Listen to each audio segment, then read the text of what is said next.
मैं आपसे भी गुजारिश करूंगा थोड़ी देर, ये सैकड़ों किलोमीटर से आए हुए लोग धूप की शिद्दत में खड़े हैं, तो इनकी मौजूदगी को सलाम। मुझे पता है नया पाने की चाहत में पुराना छूट जाता है, पाने की चाहत में पुराना छूट जाता है। तुझे अपनाऊं तो मुझसे जमाना रूठ जाता है। मोहब्बत पढ़ने लिखने में बहुत आसान है, लेकिन मोहब्बत को निभाने में पसीना छूट जाता है। इमारत शरिया के एक बुलावे पर पूरे बिहार, पूरे बंगाल, पूरे उड़ीसा, पूरे झारखंड के कोने कोने से आए हुए अपने हमउम्र साथियों को, अपने बुजुर्गों को सलाम करता हूं। अगली थोड़ी देर आपसे मुखातिब रहना चाहता हूं। दिल्ली में बैठी हुई सरकार एक बिल लेकर के आई है, वक्फ अमेंडमेंट एक्ट। हम ही को कातिल कहे कि दुनिया हमारा ही कत्लेआम होगा। हम ही को कातिल कहे कि दुनिया हमारा ही कत्लेआम होगा। हम ही कुएं खोदते फिरेंगे, हम ही पे पानी हराम होगा। हमारे आबाओ अजदाद की दान की हुई जमीनें दिल्ली में बैठी हुई सरकार, दिल्ली का हाकिम लूट करके अपने धन्ना से दोस्तों को देना चाहता है। इसलिए ये बिल लेकर के आया गया है। पूरे मुल्क में इस बिल के खिलाफ एहतजाज हो रहा है। देश की पार्लियामेंट में आपने देखा, हम सारे लोगों ने इस बिल के खिलाफ लगातार लड़ाई लड़ी, लेकिन नंबर उनके पास है, इसलिए ये बिल पास हो गया।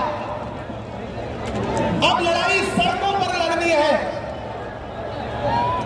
देश की माननीय उच्चतम न्यायालय में, सुप्रीम कोर्ट में ये मुकदमा ऑलरेडी पेंडिंग है। मुझे पूरा यकीन है कि हमारे देश की सुप्रीम कोर्ट इंसाफ जरूर करेगी।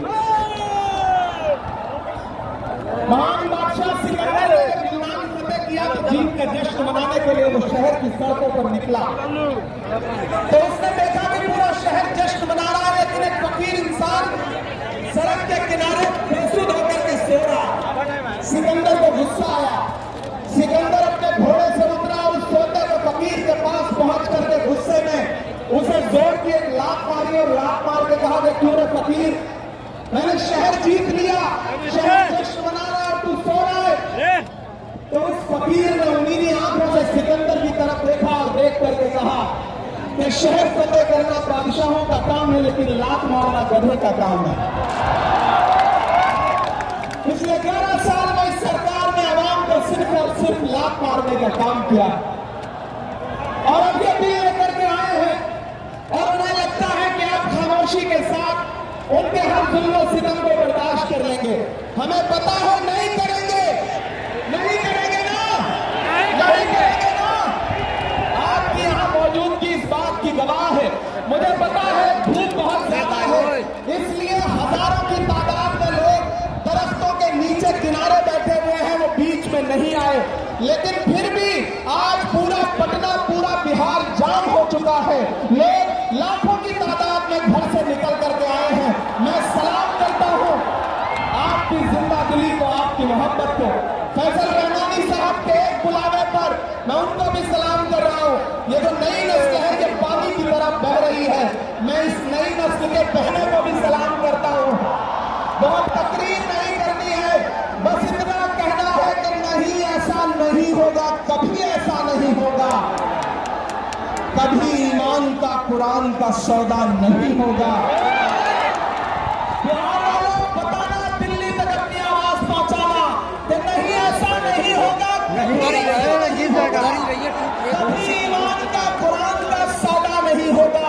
हमें तुम कत्ल कर दो, शौक से मंजूर है, लेकिन शरीयत पे किसी मुद्दे पे समझौता नहीं होगा। एक आखिरी बात आपसे कह रहा हूं साथियों, आप एक चीज ध्यान में बिठा कर रखना कि अगर यह बिल लोकसभा में आया और इसकी हिमायत में अगर 250 से ज्यादा वोट पड़े, 288 वोट पड़े, तो इस बिल की मुखालफत में लोकसभा में 232 वोट पड़े। लोकसभा में मुसलमान सांसद सिर्फ 24 है, तो 200 से ज्यादा इस देश के हिंदू भाई, दलित भाई, सिख भाई, ईसाई भाई जो मेंबर ऑफ पार्लियामेंट हैं, वो लोकसभा में रात के 3:30 बजे तक इस बिल के खिलाफ वोट कर रहे थे और आपसे कह रहे थे कि हम आपके साथ खड़े हैं। ये जो लहराता हुआ तिरंगा है, इस तिरंगे में जो आग का रंग है और जो इसके ऊपर अमन का रंग है, भाईचारे का रंग है, उसके ऊपर भी जो रंग है, ये तीनों रंग मिलकर कह रहे हैं कि ये मुल्क नरेंद्र मोदी जी की जागीर नहीं है, ये मुल्क हिंदुस्तान के हर इंसान का है। और हम अपने आबाओ अजदाद की जमीनों को बचाने के लिए, खानकाहों को बचाने के लिए, इबादत गाहों को बचाने के लिए, कब्रिस्तानों को बचाने के लिए जो कुर्बानी जरूरी होगी वो कुर्बानी देंगे। हम सड़कों पर बैठेंगे। मैं सरकार से कहना चाहता